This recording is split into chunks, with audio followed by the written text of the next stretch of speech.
Malam itu langit terlihat kelam. Angin berembus lirih di antara reruntuhan kota tua yang pernah menjadi pusat peradaban.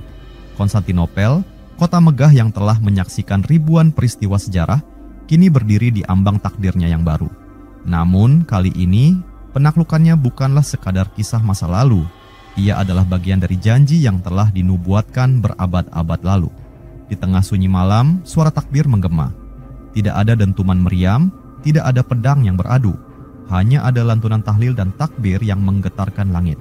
Sebuah pasukan yang tak dikenal asal-usulnya datang dengan wajah penuh cahaya. Mereka bukan bala tentara biasa. Mereka adalah pasukan Imam Mahdi, sang pemimpin akhir zaman yang telah lama dinanti oleh umat Islam. Sebelum hari itu tiba, dunia telah menyaksikan berbagai kegoncangan. Kekacauan melanda negeri-negeri, peperangan berkecamuk di berbagai penjuru bumi, dan fitnah Dajjal telah menyebar di mana-mana. Kaum muslimin terpecah belah, dikhianati oleh pemimpinnya sendiri, dan tertindas oleh kekuatan besar yang menguasai dunia. Namun, di antara puing-puing harapan, muncul seorang pemimpin dari keturunan Nabi Muhammad, Imam Mahdi. Dia tidak mencari kekuasaan, tetapi Allah Subhanahu wa Ta'ala menyiapkannya untuk membebaskan umat dari kegelapan. Di bawah panci putihnya berkumpul orang-orang pilihan yang hatinya telah dibersihkan dari kemunafikan dan ketakutan terhadap dunia. Mereka bukan tentara yang haus darah, melainkan pasukan yang membawa cahaya iman. Dengan hanya bertakbir dan bertahlil, benteng Konstantinopel yang dulunya kokoh kini runtuh. Pintu-pintu kota terbuka dengan sendirinya, dan pasukan Imam Mahdi memasuki kota suci itu tanpa menumpahkan setetes darah pun. Sebagaimana yang telah disabdakan Rasulullah, Konstantinopel akan ditaklukkan dengan tahlil dan takbir. Hadits riwayat Muslim. Apa yang dulunya dianggap mustahil, kini menjadi kenyataan. Penduduk kota menyaksikan dengan penuh takjub bagaimana tentara yang tidak bersenjata mampu memasuki jantung kota tanpa perlawanan. Dalam sekejap, cahaya Islam kembali menerangi Konstantinopel, yang kini bukan lagi sekadar kota, tetapi simbol kemenangan akhir zaman. Orang-orang berbondong-bondong memeluk Islam, menyadari bahwa inilah kebenaran yang telah lama mereka abaikan. Para pemimpin yang selama ini menentang keadilan kini tunduk dalam ketakutan, menyadari bahwa zaman kezaliman mereka telah berakhir. Namun, ini bukanlah akhir dari kisah besar akhir zaman. Tak lama setelah Konstantinopel ditaklukkan, kabar buruk menyebar. Dajjal telah muncul. Ia membawa fitnah yang tak terbayangkan, menipu manusia dengan keajaiban palsu, mengaku sebagai Tuhan, dan menyesatkan banyak orang. Imam Mahdi dan pasukannya bersiap untuk peperangan terakhir. Namun, mereka tahu bahwa kemenangan sejati tidak akan datang hanya dari pedang dan strategi. Mereka menantikan turunnya Nabi Isa, sang penyelamat yang akan mengakhiri fitnah Dajjal dan membawa keadilan ke seluruh bumi. Dalam senyap malam itu, para pejuang menengadahkan tangan mereka, berdoa kepada Allah Subhanahu wa Ta'ala. Mereka telah menyaksikan satu janji Nabi menjadi kenyataan, penaklukan Konstantinopel tanpa peperangan. Kini, mereka menunggu satu janji lagi, kemenangan akhir atas kejahatan yang telah lama menguasai dunia. Konstantinopel telah kembali, tetapi perjalanan menuju akhir zaman masih berlanjut. Apakah kita akan menjadi bagian dari pasukan kebaikan, atau justru tersesat dalam fitnah dunia? Penaklukan Konstantinopel sering dikaitkan dengan peristiwa di akhir zaman dalam berbagai kajian Islam. Ada beberapa tokoh dan peristiwa yang dianggap memiliki hubungan dengan kejadian ini, baik dalam sejarah Islam maupun eskatologi Islam. Berikut adalah beberapa di antaranya. Pertama, Sultan Mehmed II, Mehmed Al-Fatih. Malam itu, di sebuah tenda sederhana yang diterangi cahaya lentera, seorang pemuda duduk dengan mata yang tajam menatap lembaran kitab di hadapannya. Dia bukan sembarang pemuda. Dialah Mehmed II, putra Sultan Murad II, calon penakluk kota yang telah menjadi rebutan selama berabad-abad, Konstantinopel. Sejak kecil, dia telah mendengar kisah-kisah besar. Gurunya, Syekh Aqs Syamsuddin, sering membisikkan kepadanya nubuat Rasulullah.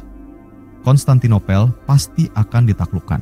Maka sebaik-baik pemimpin adalah pemimpinnya, dan sebaik-baik pasukan adalah pasukannya.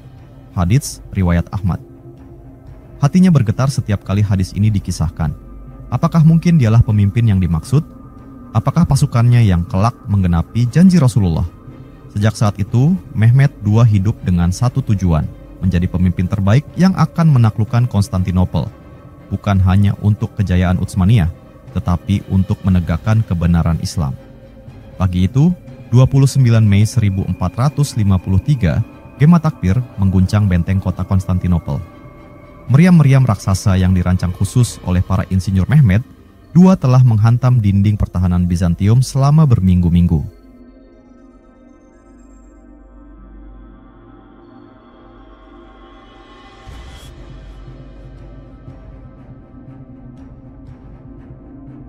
Penduduk Konstantinopel yang telah lama percaya bahwa kota mereka tak terkalahkan kini mulai diliputi ketakutan.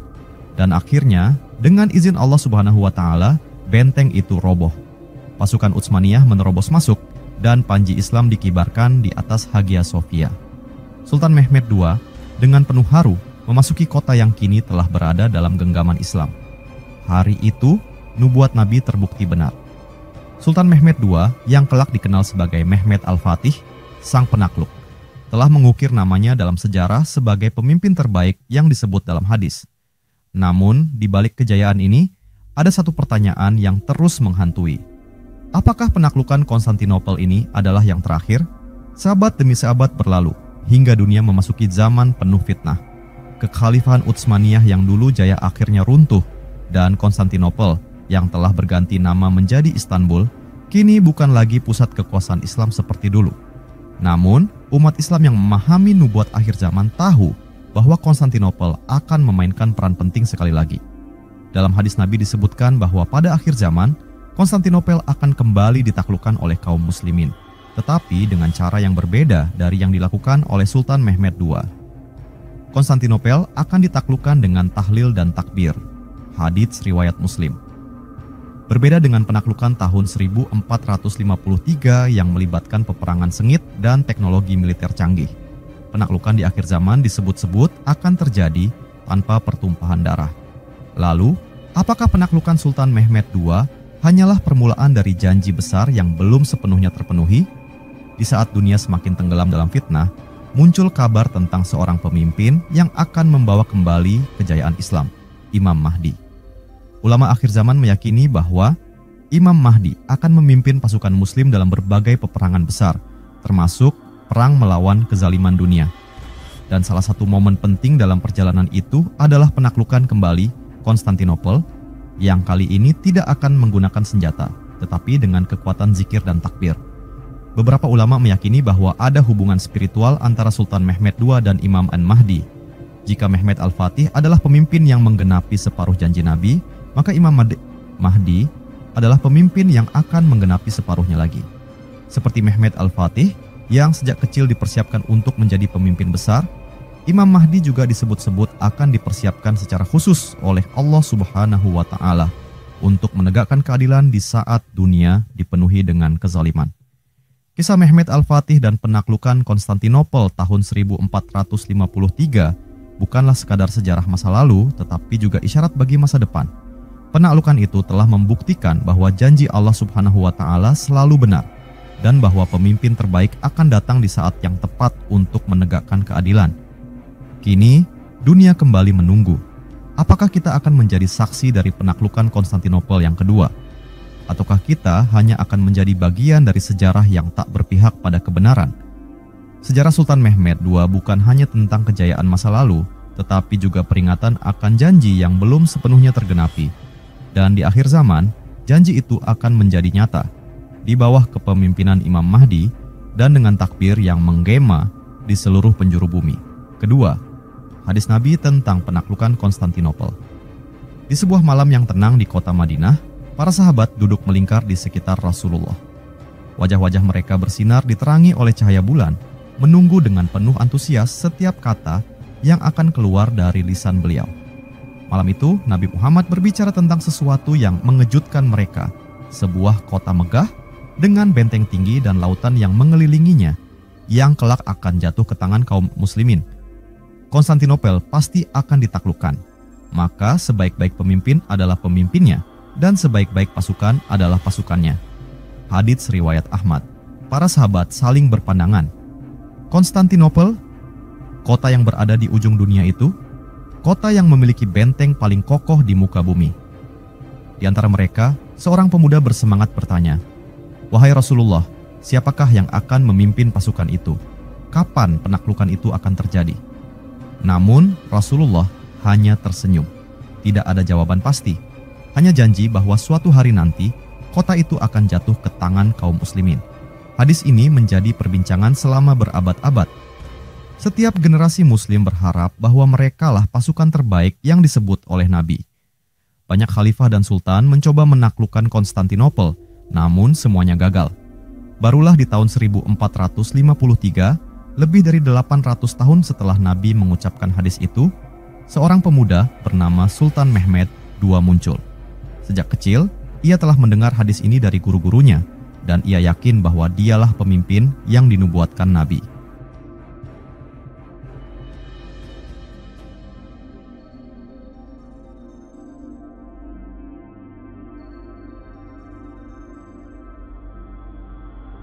Dengan keyakinan penuh, ia mempersiapkan pasukannya dengan teknologi militer terbaik, merancang meriam raksasa, dan menyusun strategi perang yang belum pernah dilakukan sebelumnya. Dan akhirnya, pada 29 Mei 1453, setelah pengepungan panjang dan pertempuran sengit, Konstantinopel jatuh ke tangan umat Islam. Hadis Nabi menjadi kenyataan. Namun, kisah ini belum berakhir. Bertahun-tahun setelah penaklukan Mehmed II, para ulama mulai memperhatikan hadis lain yang juga berbicara tentang Konstantinopel. Namun, kali ini ada sesuatu yang berbeda. Rasulullah bersabda, Konstantinopel akan ditaklukkan dengan tahlil dan takbir. Hadits riwayat Muslim.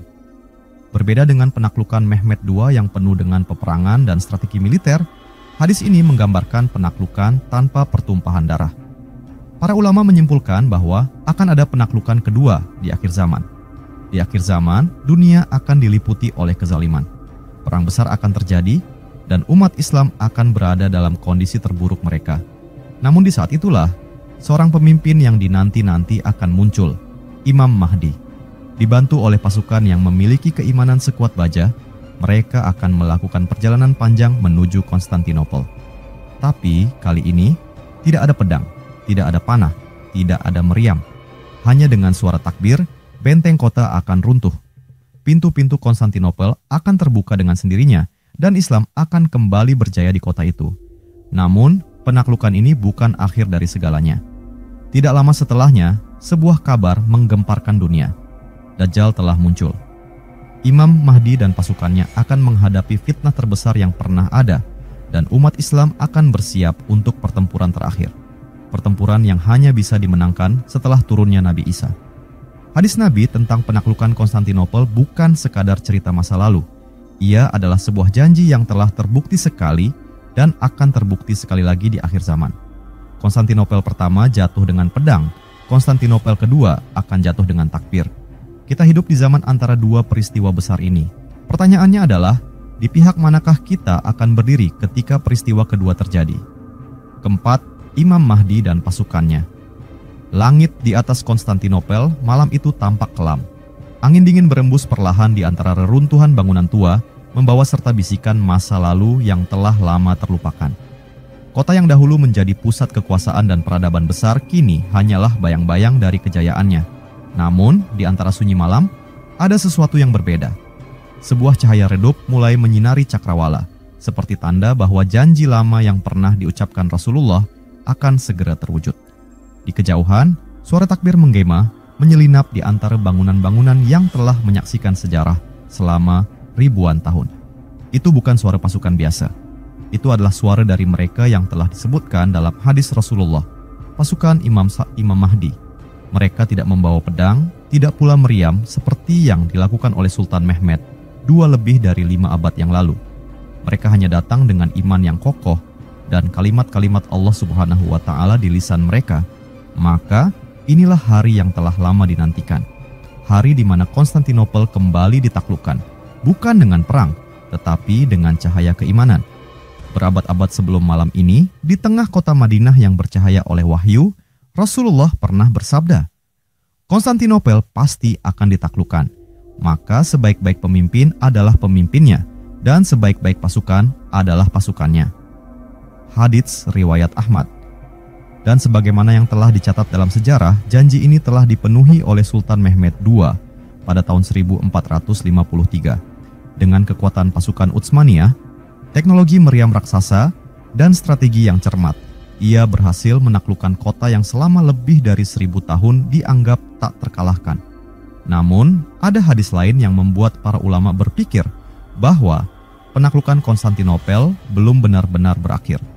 Dalam sebuah riwayat lain, Rasulullah bersabda, Konstantinopel akan ditaklukkan dengan tahlil dan takbir. Hadits riwayat Muslim. Hadis ini menggambarkan sebuah penaklukan yang sangat berbeda dari yang dilakukan Mehmed II. Tidak ada perang, tidak ada pedang yang dihunus, tidak ada darah yang tertumpah. Hanya dengan kalimat-kalimat Allah Subhanahu wa Ta'ala, benteng kota akan terbuka dengan sendirinya. Banyak ulama meyakini bahwa hadis ini merujuk kepada penaklukan Konstantinopel di akhir zaman yang akan dilakukan oleh pasukan Imam Mahdi. Sebelum malam penaklukan ini tiba, dunia telah lama berada dalam kekacauan. Perang besar telah meletus di berbagai penjuru bumi. Kaum muslimin terpecah belah, tertindas, dan dikhianati oleh pemimpin-pemimpin mereka sendiri. Fitnah telah menyebar kemana-mana. Dunia dipenuhi dengan kezaliman dan kebohongan, sehingga kebenaran dan kebatilan menjadi sulit dibedakan.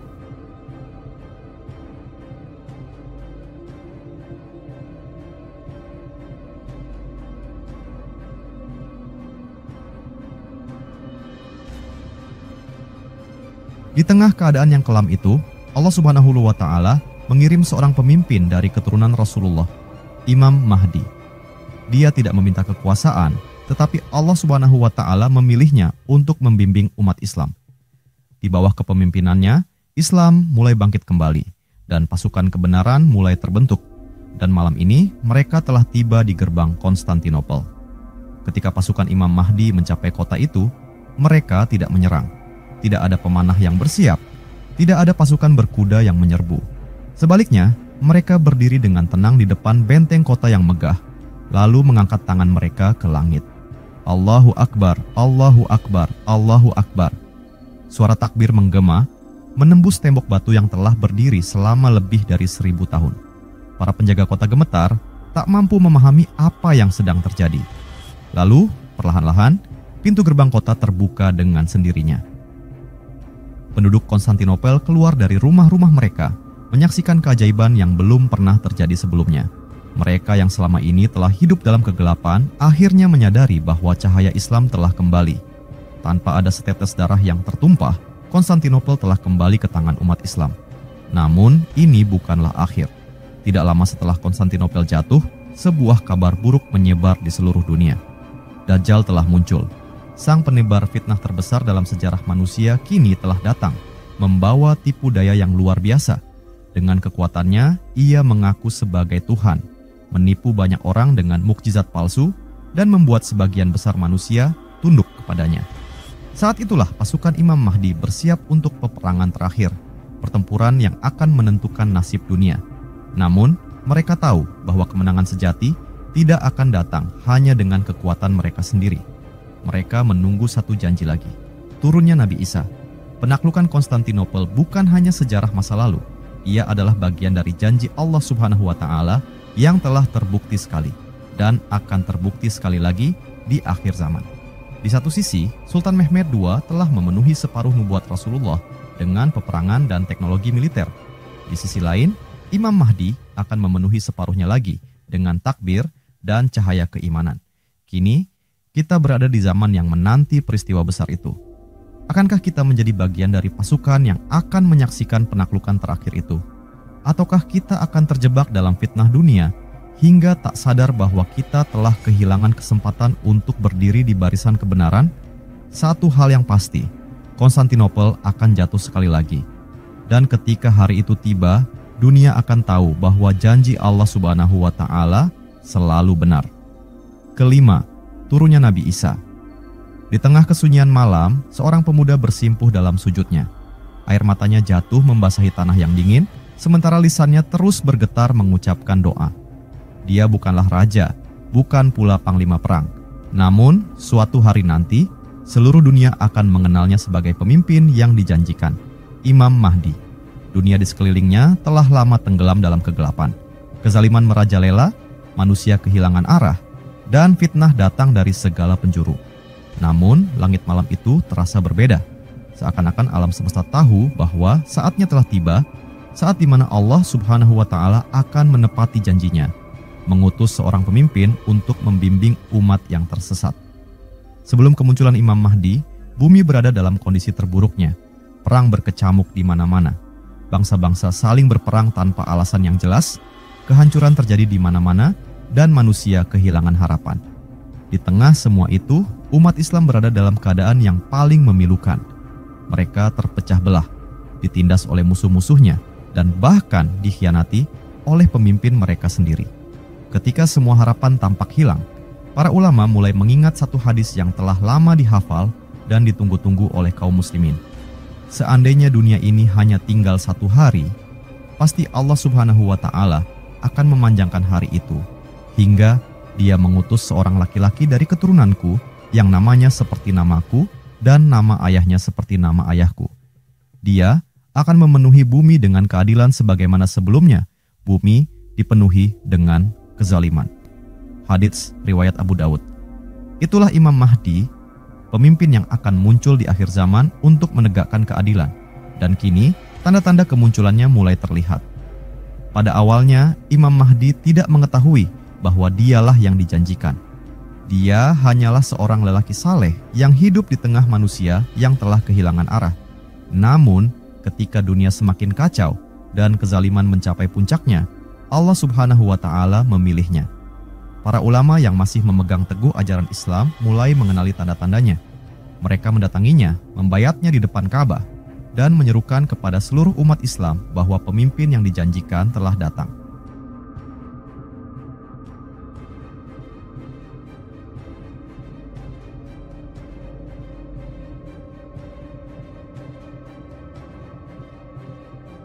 Berita ini menyebar dengan cepat, membuat marah penguasa zalim yang selama ini menguasai dunia dengan tangan besi. Mereka menganggap Imam Mahdi sebagai ancaman yang harus dihancurkan. Namun, takdir sudah ditetapkan. Allah Subhanahu wa Ta'ala akan melindungi Imam Mahdi, dan pasukan terbaik di dunia akan segera bergabung dengannya. Saat kabar tentang Imam Mahdi tersebar, orang-orang beriman dari seluruh penjuru dunia mulai bangkit. Mereka bukanlah tentara dengan persenjataan canggih. Mereka bukanlah pasukan dengan kekuatan duniawi, namun mereka memiliki sesuatu yang jauh lebih kuat, iman yang tak tergoyahkan. Hadis Nabi menyebutkan bahwa pasukan Imam Mahdi akan terdiri dari 313 orang pilihan, jumlah yang sama seperti pasukan Rasulullah dalam Perang Badar. Mereka adalah orang-orang yang hatinya bersih, yang tidak terpengaruh oleh dunia, dan yang hanya menginginkan ridha Allah Subhanahu wa Ta'ala. Namun, pasukan ini tidak berhenti pada angka 313. Seiring berjalannya waktu, ribuan bahkan jutaan umat Islam akan bergabung dengan Imam Mahdi, siap berperang demi kebenaran. Dan dengan pasukan inilah, Imam Mahdi akan mulai menaklukkan kembali negeri-negeri yang telah jatuh ke tangan kezaliman. Salah satu peristiwa terbesar dalam perjalanan Imam Mahdi adalah penaklukan Konstantinopel.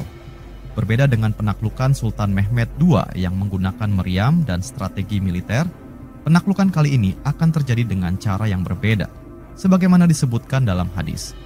Konstantinopel akan ditaklukkan dengan tahlil dan takbir. Hadits riwayat Muslim. Imam Mahdi dan pasukannya akan berdiri di depan benteng kota, mengangkat tangan mereka, lalu bertakbir bersama-sama. Allahu Akbar, Allahu Akbar, Allahu Akbar. Dan tanpa disangka, pintu gerbang kota akan terbuka dengan sendirinya. Penduduk Konstantinopel yang telah lama hidup dalam kebingungan akan menyadari bahwa inilah kebenaran yang telah lama mereka abaikan. Mereka akan berbondong-bondong menerima Islam, dan kota itu kembali menjadi cahaya bagi dunia. Namun, kemenangan ini bukanlah akhir. Fitnah terbesar, munculnya Dajjal. Tidak lama setelah Konstantinopel jatuh ke tangan umat Islam, dunia dikejutkan oleh sebuah kabar mengerikan. Dajjal telah muncul. Sosok yang telah diperingatkan oleh Nabi selama berabad-abad akhirnya datang dengan segala tipu daya dan keajaiban palsunya. Dia mengaku sebagai Tuhan, menunjukkan mukjizat yang membuat banyak manusia tersesat, dan membawa fitnah yang belum pernah ada sebelumnya. Imam Mahdi dan pasukannya tahu bahwa ini adalah ujian terbesar dalam sejarah manusia. Mereka bersiap untuk menghadapi fitnah ini, tetapi mereka juga sadar bahwa mereka tidak bisa melakukannya sendirian. Saat itulah, satu janji lagi dari Rasulullah akan terpenuhi. Nabi Isa akan turun dari langit. Di tengah keputusasaan dunia, langit akan terbuka, dan seorang lelaki dengan wajah bercahaya akan turun ke bumi. Dia adalah Nabi Isa yang kembali bukan sebagai nabi baru, tetapi sebagai pendukung Imam Mahdi untuk mengalahkan Dajjal dan menghapuskan segala kebatilan. Ketika dua pasukan ini bertemu, umat Islam akan mendapatkan kemenangan terbesar dalam sejarah. Dajjal akan dibunuh, dunia akan kembali dipenuhi dengan keadilan, dan Islam akan menyebar ke seluruh penjuru bumi. Setelah semua fitnah berlalu, Imam Mahdi akan terus memimpin dunia dengan keadilan. Namun, sebagaimana semua manusia, waktunya di bumi juga terbatas. Dia akan wafat setelah memimpin selama beberapa tahun, dan Nabi Isa akan meneruskan kepemimpinan hingga akhirnya kiamat benar-benar datang. Kisah Imam Mahdi bukan sekadar legenda, tetapi sebuah janji yang pasti akan terjadi. Kini, kita hidup di zaman yang menunggu datangnya pemimpin yang dijanjikan ini. Pertanyaannya adalah, di pihak mana kita akan berdiri ketika hari itu tiba? Apakah kita akan menjadi bagian dari pasukannya, atau justru tersesat dalam fitnah dunia? Penaklukan Konstantinopel yang dilakukan oleh Sultan Mehmed II pada 1453 merupakan realisasi dari nubuat Nabi Muhammad. Namun, dalam konteks akhir zaman, beberapa riwayat menyebutkan bahwa kota tersebut akan kembali dikuasai oleh kaum muslimin dengan cara damai sebelum munculnya Dajjal di bawah kepemimpinan Imam Mahdi.